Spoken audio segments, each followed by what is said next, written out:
Here are the 6 things that I think are essential. The gospel is a plan from eternity. And I say that because when Paul articulated the gospel, he said, Christ died for our sins according to the Scriptures, which means something before signified this is a plan. God set it up before it happened. That's number 1. Number 2 is the gospel is an event in history. Christ died. Number 3, the gospel is an achievement in and through that event of something that happened between the Son and the Father. Namely, sins were paid for and righteousness was completed.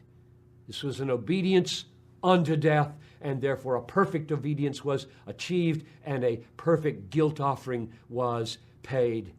So that's number 3, an achievement. Number 4 is that is extended in an offer to the world that is free. If the offer were not free, there would be no gospel. If it were by works instead of by faith, there would be no gospel. So there's a plan, there's an event, there is an achievement in that event, and then there's the free offer to faith alone, and then comes what we call application of the achievement. To me, they're not the same. God did something in history for me before I have any taste of it, but now by faith I am forgiven, and now by faith I am justified, and that's an essential part of the gospel. If those things don't happen to me, there's no good news at all. So there's the application of the achievement. That's where we usually stop. This is my concern, my own personal concern about the fullness, and I think the Gospel Coalition gets this, understands this. If we stop at forgiveness, just take forgiveness. If we stop at forgiveness and say to the world, we have good news for you. God made a plan. God sent His Son. Christ died. Your forgiveness was achieved. It's offered freely. Take it by faith. Yes, you have it. And we stop, which we often do. Something's missing, because I want to say, so what forgiven?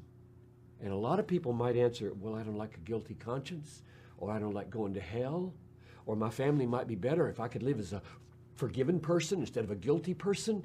Instead of saying, 1 Peter 3:18, Christ suffered once, the righteous for the unrighteous, to bring us to God. The 6th piece of the gospel that I think is absolutely essential is that we're forgiven and we're justified to bring us to God. God is our treasure. God is the end. My forgiveness is not the end. My justification is not the end. My going to heaven and not having a sick body anymore is not the end. All of that is means. Means to what? Seeing Him, knowing Him, loving Him, being satisfied in Him, and Him being more glorified in me because I'm now eternally satisfied in Him.